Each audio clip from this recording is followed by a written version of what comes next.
So imagine having a one of one Yuga asset. That actually would be a pretty damn. Yeah, I'm interested to see how this goes. I'm interested to follow along, I guess. For sure. Then we've got Doodles coming out and saying, look, we know that there's about 20,000 Genesis boxes, but don't worry, everyone is going to get a rare. All 24,000 of you are going to get rares. So the question is, Kate, if everyone's getting a rare, is anything really rare? Wait, did you say they're all getting common? No, they're all getting rare. You said they're all getting common? No, no. So here's Doodle's tweet. It says everything in these boxes is going to be rare. Everything in these boxes is going to be common. That's crazy. I don't even know why Not they bother common, rare. I just don't know why they bothered to mention that everything's going to be a common. There's no reason to even mention that. Kate, are you playing with me? I'm playing with Everything you. is. I'm not playing with you. I'm just telling you that there's no point in saying everything's rare. That means everything is common. That is the exact same thing. There's no difference between the two sentences we just said. Yeah. Okay, I'm with you. You're 100% right. It's bullshit. So he's coming out and saying, look, forget about the 20,000. When there's 2 million of these things, 20,000 is going to be a small percentage, and therefore they're all going to be rare. They can all be That's what. cool. They can all be cool, but they can't all be rare. They're all common. No. They're all common. Yeah, exactly. So that's the point. Well, whatever. I mean, depending on their thesis, like it might be that's fine. Like that's fine. Like I don't know. There's no project really doing it like this. So I'm actually okay with this, and I'm actually interested to see how it goes because they experimented with CryptoKitties. It failed. But maybe it changes. Maybe it's very different this time. It's a very different brand.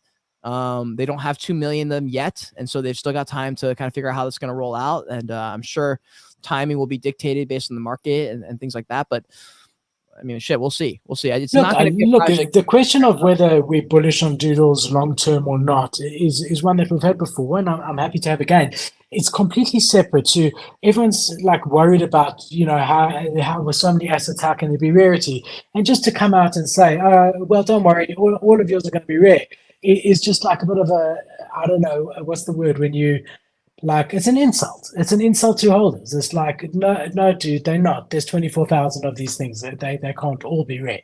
Yeah, I think they know that a lot of or maybe I'm not sure what their audience is, but it sounds like either they think that their audience is a lot of just kind of like people who are gonna read that and be cool, and just pretty much not have a thought after that, and like maybe that's what they're banking on. That they're like, oh well, Doodle said it's gonna be rare. Like I'll just listen to them. But I don't know. So like it's hard all for the me boxes hold grails. Huh? All the boxes hold grails. I just like it. If you're doing this in a collectible fashion, which here's the thing is like I know I've interviewed Jordan Castor, who's an OG. I interviewed Mac Flavell, who's OG. I interviewed Arthur Kamara. They're all from the CryptoKitty Dapper Lab community. They all were on the team back in 2017 or whatever it was. They all don't look at NFTs the way everyone else does. They look at NFTs very much like I do in a collectible fashion, but not really tied to asset like money wise. And I think that either is going to be the most bullish thing ever for them, or it's going to be it's going to be their fucking Achilles heel. And it really depends on the state of the market when this comes around. If they're at a point where they've done enough work where people are bought in and they're like, okay, we're in with you guys, like we're down, then it's going to be fine. But if they launch this and people are still expecting them to be airdrop money like Yuga, that is not the kind of project this is. Like if that's what you're looking for, you need to get out of Doodles, because I don't think that's where they're headed. I could be completely wrong. Like they could drop 2 million NFTs and everything changes, but like I just don't see how that would even be possible. Yeah. So just looking at some of these replies, and then I want to show you something else. So this guy Adam Hollander says, if I was holding any Doodles, I would have immediately accepted all WETH offers after this announcement. As a financial decision, that's probably smart. But as like a Doodles holder, as a supporter of Doodles as a brand, maybe not. But as a financial decision, that's probably is smart. But that doesn't mean you have to hate Doodles. Like it's hard because Doodles is a JPEG, but it's also a literal asset. So it's like it's really hard to separate the two. Like I think people hate that they're not getting money for it, but I think a lot of people like Doodles. They're just like, fuck, like I can't hold this Doodle if it's going to keep going down in price because everything you're doing is pushing the direction down. So yeah, I mean, look, long term is different to short term, and long term, and you heard it here first. I'm actually bullish on Doodles. I am long term. I am. If you're thinking NFTs by themselves, by money though, do you mean like the price will go up? bullish? Is that what you mean by bullish, or what do you mean by bullish? It's the same thing because if they're able to pull this off, what they're trying to achieve, sort of a level of mass adoption in a studio manner, sort of rolling out through music and things like that. If they're able to achieve it, there will be collectability to the OG doodles, and that Just the OG, right? there will be value. Well, I don't know. Possibly the Genesis. It just depends. It depends how they do this. But when I'm saying long term, I'm talking 5, 10, 15 years. So you're talking Because about with the Charizard holographic PSA 10s are the 10K kind of thing, and all the other stuff are just Pokemon cards that are commons that are worth 3 cents in the dollar kind of thing. Because I don't see a problem with possibly. that either. I'm down with that. Like if like Pokemon, if we were to take that example and be like, this is what Doodles is trying to do, like that kind of thing, where there are a very small select few cards that are very expensive. That could be the Doodle 10K collection and the Doodle secondary collection, whatever. And then everything else is basically for fun. And that'll really depend on their execution on content and branding. So you're right. I'm also macro bullish on them too for their main collection because I think they will pull it off, and if they do, that'll work well. But that doesn't mean that That's going to every take asset time. under Doodles will be good as far as money. No, but it will have historical significance. Every asset that's out there at the moment, Yeah. if they pull off what they want to. And so yeah, I mean another like bullish thing, and today they actually released their doodle map, which we're going to look at their roadmap. Nice. But they said on the 27th of February, we've got some updates. We've been listening, and we know you want more communication from us. That starts now, so that's good because the big criticism in the last 6 months has been that Doodle is quiet. We hear nothing from them whatsoever.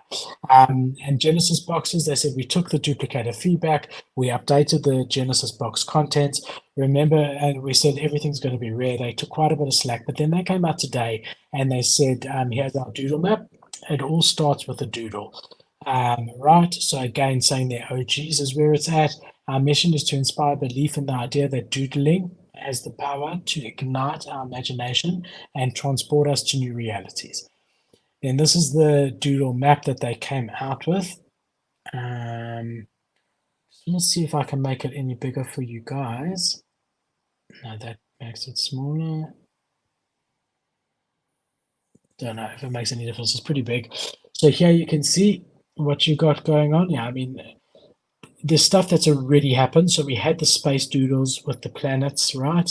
The studio, not sure, but here's your OG collection in the middle, right? So they're trying to show you that the OG collection, everything comes from the OG collection. You got this rainbow going to a doodle bank, which I don't know what that is, but I like money banks. That means something, which is cool. One wire going to a duplicator, which has happened already. Another something going here to Doodle Records. We know they've got Pharrell Williams on board. So that's bullish as hell. Another one going to the studio. Doodles 2, the Genesis box. So the Genesis box is out. Doodles 2 people are so confused whether what the Genesis box has to do with Doodles 2 and the duplicate. I mean, it is too confusing. Hopefully this gives a bit of understanding to people. I mean, I'm still thoroughly confused with how the duplicator comes into the Doodles 2. We know the Genesis box is going to be like accessories for Doodles 2, but I still don't know where the Doodles 2 comes from, right? Yeah, we'll see, man. We'll see. I'm very interested in this though. I really do like Doodles. It's really hard to like when we had this topic because they're tied to an asset and short to mid term it's really just such a risky play with Doodles to buy in, and it's so hard to separate the two, but the brand versus the money side. It's like fuck Doodles. It's like, well, hold on. Like, do you actually say you fucked like you really don't like Doodles, or you just don't like that some of the things they're doing are not helpful in the short term? But if you weren't going to sell, and I think that's the problem is like some people were like, I want to hold, and they're like, they can't handle the fact that the price fluctuates up and down. And I think that's really the problem is they can't handle that. And you just have to ask yourself, like, are you holding this to flip or are you holding this to hodl? If you're holding to hodl, then just stop looking at the floor. Just stop looking at it because it's just not going to matter. Yeah, I think the difficulty comes in for the guys that bought the top. That's where it's hard. Yeah. So Yeah. if you spent 15, 20 Ethereum when ETH was $3,500, $4,000, and you've watched ETH go all the way down, and then you're watching the Doodles floor, which is now 5.5 or whatever.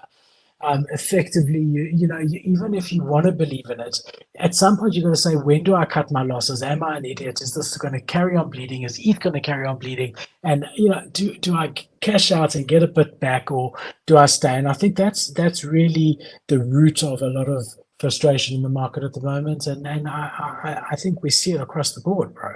Like, people are ready to kill each other. I mean, it is such an hostile environment, the NFT space. People are angry. Yeah, it's true. They are. Yeah. Yeah. I don't know, man. Yeah.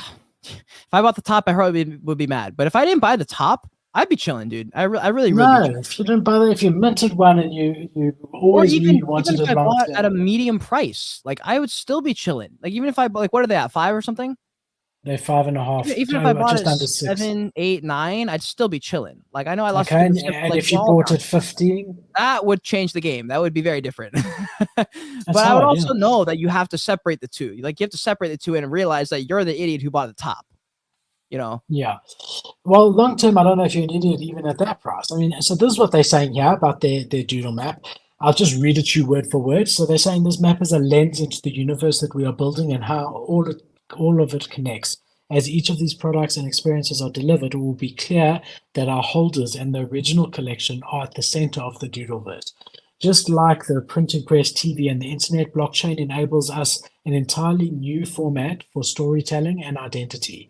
We'll continue to leverage many aspects of this revolutionary tech to reimagine what it means for a fan, collector, or a holder to be a part of the universe. As illustrated in the map, we'll continue to significantly invest in the Ethereum ecosystem and the promise of Web3, which we are also exploring fresh ways to make it easy for people to enter and stay in our community.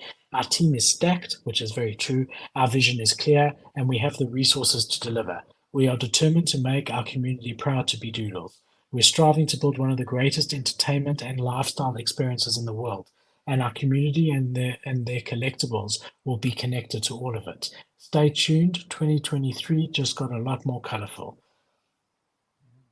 Damn. Bullish, bro. Yeah. I mean, that's a cool tweet thread. Yeah, dude, I like it. I'm down. Yeah. Look, if I was happy, to put money in, there's a few projects, but if I was looking long term, I think now I would buy a Doodle. I agree. My net worth needs to be much higher before I go and drop 5 ETH. Mine But too. yes. Mine too, good. But yeah, I mean, I do think, I've always said like VFriends for me is a long term, a no brainer. Gary V's shown have that I don't anymore. I've never had an OG. I've bought and sold VFriends 2s quite a lot. I've had at least 5 or 6 different ones over the time. But at the moment, I'm not holding anything. But I actually really want a VFriends OG. I do too. I do. I mean, we